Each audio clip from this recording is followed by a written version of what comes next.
What's up, y'all? You're listening to 88.1 FM WELH Providence. This is your girl Cosmic on Cosmic Consciousness Radio. We have the infamous Lemoyne L.A. Alexander, and we have Ben Stickland on the line from ST8 of Grace. What's up, guys? Hey, how you doing? We are so excited to have you here. Wow, you're excited people. How's everybody doing? We are doing so wonderful. So I have been listening to these guys' new album called Immune. Now, tell us about ST8 of Grace. When did the band come together? Oh, sure. Well, I mean, man, I've been a musician ever since I was 4 years old. I started playing cello, and when I got into high school and stuff, I was in all kinds of orchestras and things like that. And then I started playing the bass because I wanted something a little louder, you know. And I've just always been that person that they're like, man, why is he so strict? Why does he get so, why does he get so bent up when like people don't show up? And I'm like, because I treat it like a business, and I've always tried to keep my eye on the prize. Right. That's important. You know what I mean? Yeah, you want people that are serious. I mean, it's either you got to make a decision early, whether you're doing it for a hobby or whether you're doing it, sure. If you want to do it as a career, it's a whole different world. You got to realize.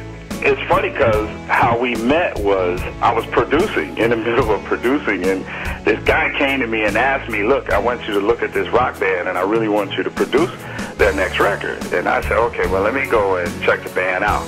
And then I went to see them, and I thought they were great. They just needed some guidance. And at the time when we were doing that, it overwhelmed me because. And it's so funny too because I was the group that he came and checked us out. I actually just went out on a limb. I actually had another solid group, Negative Silence, and we played with this band Blackman. They didn't have a bass player, and then I was like, they asked me to play, and I was like, I don't know, I'm already in a group. So I just started filling in for those dudes like 3 months before I met LA, and it's just crazy. And then that whole thing didn't even work out, and then he and I walked away being like best friends. It was kind of crazy how things work. Yeah, it overwhelmed me because I thought they were great. I thought they just needed some guidance, and it just didn't mesh with each other. And Ben, he just left the band, and I left the project. I called Ben up, and Ben called me back, and we kept missing each other. And then one day we got together, and we just said, hey, let's do it. I think it would be great, an interracial rock band. No one's ever done that, and we just put it together. And the music, speaks for itself. I mean, it's really, really, really good. Like I was telling LA earlier, I was going through the CD trying to find which tracks I was going to play, and I was like, wow, I can't decide between like 6 of them. Yeah. You know what I mean? Like a lot of times there's 1 or 2 songs you like on a record, but this particular album was like, wow, I'm really excited about it. And we really are perfectionists as far as musicians. I mean, we try to match that sound live as much as we can. So oh yeah. It's not easy. It's not easy. But we're at the point where we're mastering this whole craft. Because for me, it's something new because I haven't really sang in front of a band in years. And it's like that's my #1 job now, as opposed to producing rap records and R&B records for a lot of artists. Now I know what the artists really go through from that angle now. It's a lot of hard work. I mean, tremendous. I think it was really cool too. I think just from being like, a guy that just, met LA, a few years ago. This whole thing really like changed him. You know what I mean? Yeah, a lot. I mean, the whole ST8 of Grace movement put me in an era where I feel mostly appreciated and more comfortable. And I can really, if you listen to the album, you'll be able to understand some of the directions that I was going. It took me almost maybe just alone. I think me and Ben put together almost like 20-something songs before we narrowed it down to the songs that we got now.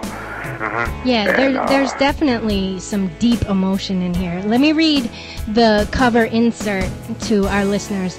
There's too much death, there is too much greed, there is too much deception, there is too much frustration and very little happiness. We need to wake up. We need to stop living our lives with lives and letting the politicians guide us. We need to stop being immune to everything around us and take back the peace that was given to us. Immune. I love that. Thank you. I can tell that it was written, from way deep down inside. Yeah. Me and Ben, we talked about that whole concept of the album, and it was based upon all of us having personal tragedies and stories that happen in our lives that is pretty much taken over our lives. And I just got to the point where life means a lot more to me and just being happy more than having money, cars, and all of the extra stuff that come with it. Yeah. And that just symbolizes what I was going through and what I'm still going through and what I see in life. That's beautiful. Now, who wrote and produced the songs? Was it a community effort, or was it, mostly one or two people, or?